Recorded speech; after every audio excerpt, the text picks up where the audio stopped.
Amache again, and we're back sa ating garden. Ayan, mag-a-update lang tayo sa garden natin at yung plano na kung anong gagawin ko dito sa garden. So punta tayo dito sa greenhouse ko kung ano ng progress dito sa loob. Medyo mainit ngayon sa loob ng greenhouse, 32 degrees Celsius. Binuksan ko na yung door para hindi masyado mainit dito. So far, nag-survive pa yung aking okra. Kagabi nag-drop kami sa 6 degree Celsius. So tinakpan ko yung mga okra ko kasi ito talaga silang may problema sa lamig eh. So ayan. Ito yung first na mukhang makapag-survive talaga na okra. So crossing finger ako dyan. Ito yung aking snap peas. Looking good na din siya. Lumalaki na siya. So looking forward na maka-harvest dyan. And ito yung aking dwarf French beans na tinanim ko. Direct sowing to sa first week of September. And ito siya dahil to sa lamig. Kasi I think that was 2 days ago. Hindi ko sila nilagyan ng cover nila. Nakalimutan ko. And pagka umaga, ito na yung nangyari sa skin nila. Dahil itong beans na to, hindi nila kaya yung lamig, unlike sa peas. Chili, ayan, I think I will let them red muna bago ko to sila i-harvest. Siguro I think aabot pa ata to sila ng November or December. We'll see. First time ko kasi yan eh. And yung heart cabbage ko, looking forward din na mag-form na yung heart nila. Ayan, nagpo-form na sila. So, more chili. Ito yung chili na na-save ko sa raised bed ko. And they survive actually. So, I'm happy for that. And ito yung, may 5 din ako ditong na dwarf French beans. And lahat sila nag-germinate. And ito yung aking peas. Nakapag-harvest na din kami niyan. Yung mga bata ko lang nakakain kasi hindi naman ganun karami yung bunga eh. And yung na-save ko na cabbage dito, looking good na din sila. Wala na yung insect. Yan, yung salads ko, hinayaan ko na lang yan dyan. Magpa-flowering na yan eh. And I still have eggplant here. I think i-harvest ko na din to sila. And meron pa din akong okra doon. Eggplant na i-harvest. Yung tomato ko, ayan. Ewan ko talaga kung makapag-survive pa to sila. Kung kaya pa nila. Ayan, may mga bunga na siya. So, yeah, we will see. Itong to, I think this is Roma tomato. Nagpa-flowering na din siya. So, ito yung ganap sa loob ng aking mini greenhouse. Siya nga pala. Yung aking malunggay, parang nagkakadisi siya, oh. Ewan ko ba kung ano nangyari dito. Hindi ko talaga alam. So, yeah. I think hindi nag-survive tong malunggay ko. Pero yung malunggay na andito sa aking, ito siya. Super green siya itong nasa ilalim ng aking basil. Look, oh. They look very healthy. And ewan ko lang ngayon kung makapag-survive to siya. Kasi yung isang basil ko dyan, tinanggal ko na. Ginawa kong pesto. So, ayan. Punta tayo sa labas. So, ang plano ko sa garden ngayon is, eto siya, i-harvest ko na lahat ng mga eggplant dito. Ito sila. Pati na rin yung mga maliliit kasi tatanggalin ko na yan siya. Para maitanim ko na dito yung aking strawberry. Magtatanim ako ng strawberry. Kukuha ako ng mga tanim doon na strawberry. So, yan ang isa sa plano ko. I-harvest na sila lahat kahit na yung mga maliliit. Yan o, nasira na sila oh. Nagkakaano na siya. Parang nagmo-molds na. So, hindi na ako maghihintay na masira pa sila lahat. Kaya i-harvest ko na yan lahat sila. And dito, ewan ko. Yung may mga beetroots pa and kagandahan dito, nung after na matanggal ko na or ma-harvest ko na yung mga broccoli, yung mga beetroots ko is lumalaki na yung bulbs niya. Tingnan niyo, oh. Yan. So, that is good. And meron pa din doon, oh. Yan, lumalaki na sila. Hindi na sila parang radish. Niloloko kasi ako ng stepfather ko. Sabi niya, ito bang mo? Beetroots mo para ng radish. Sabi ko, andito yung radish, oh. Yan, hindi ko na hina-harvest ng mga radish ko. Yan, kasi gagawin ko yung winter crops. And kung may oras din ako ngayon, today, i-harvest ko na din lahat yung aking mga tomato as tatanggalin ko na yan sila dyan. Yun ang plano ko. So, we will see. And, for now, I think, punta muna tayo dito. Ito yung aking Brussels sprouts. So, maganda. And may celery pa din ako dyan. looking good. Ay, may uod sa ano ko, jacket oh. Nakakapit. More heart cabbage pa ako dito. And yeah, looking good for now. And yung aking kale, yan, magsasurvive din yan ata sa winter. I think yung green magsasurvive, pero yung purple I think hindi. Pero babalik yan sila early sa spring. Yan. And first na gagawin ko is i-harvest ko na yung lahat ng mga peanut. Nag-try ako kanina kung ready na ba sila. So ito yung bunga niya. O di ba marami na siya bunga.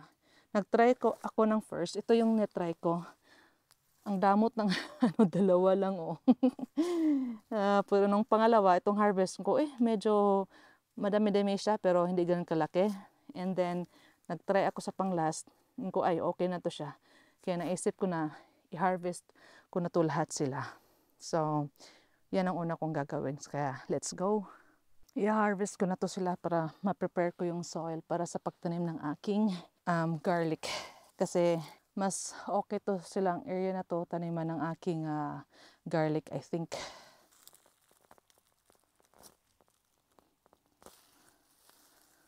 Kahit paano hindi na zero.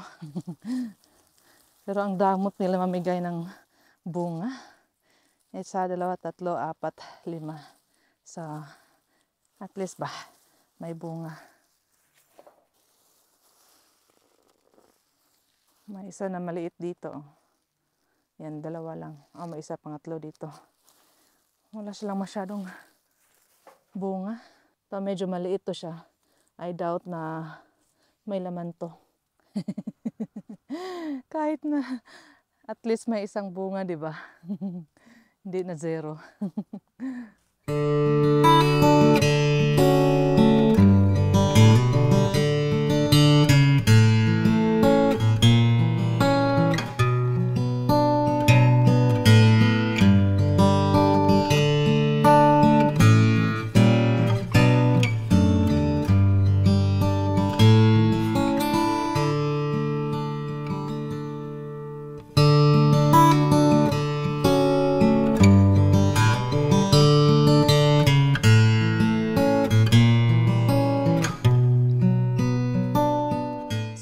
Finally, natapos ko ng ma-harvest lahat ng aking mga peanut. And lahat dito nakalagay is yung may mga laman. So, eto. May iba na maraming laman katulad dito. May iba naman na isa lang yung laman, hindi pa ganun kalaki. And the worst part is nabunot. Maganda yung dahon niya, malaki, akala ko may laman. Pero nung binunot ko, ayan, walang kalaman-laman. So, napansin ko na yung peanut, hindi sila tumutubo sa roots. Sa stem talaga sila. And katulad dito, pakita ko. Like for example dito, oh. Itong yung roots niya. Tapos, walang kalaman-laman na peanut dito. Pero andun lang sa stem. Ito kasi siya natanim, naglagay kasi ako ng extra soil. Kaya yung mga bulaklak, like for example ito bulaklak to. Pag ito daw going to mamatay, ito ay magiging peanut na siya or tinatawag nilang peg. Ayan, so nag-tilt kasi ako dito ng maraming soil, kaya yung iba is may nagkakalaman tulad nito.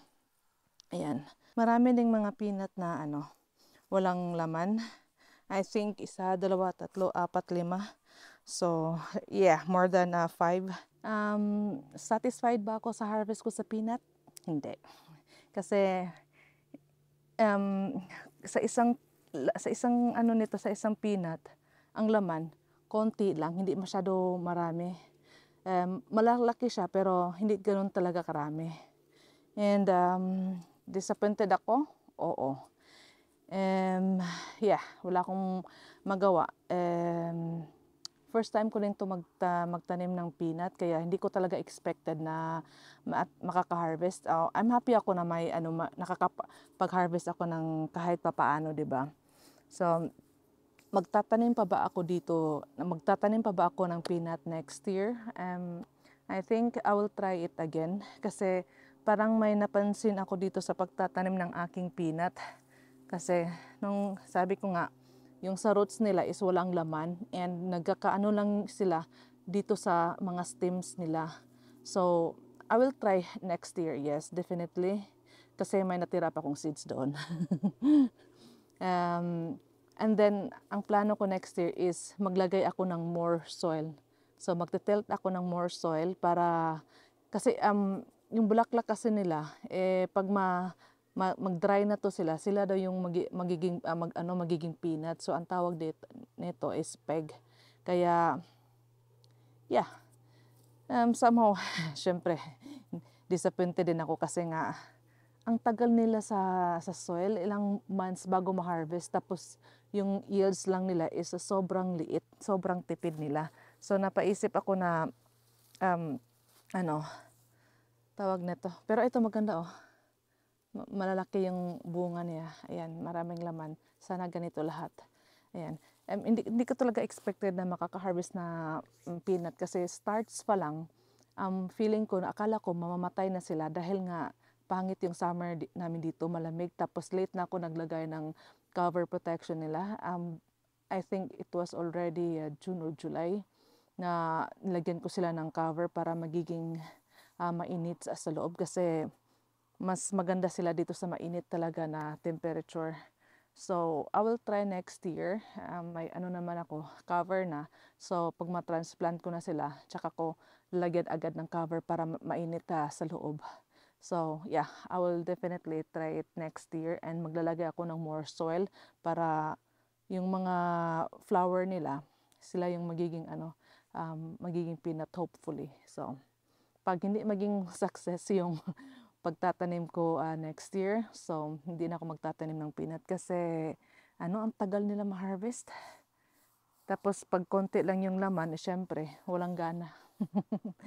So, yeah. So, ayan. Ito yung ating first work sa pag-harvest ng aking peanut. And let's go sa aking eggplant.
more tomato harvest na naman si Mama Che.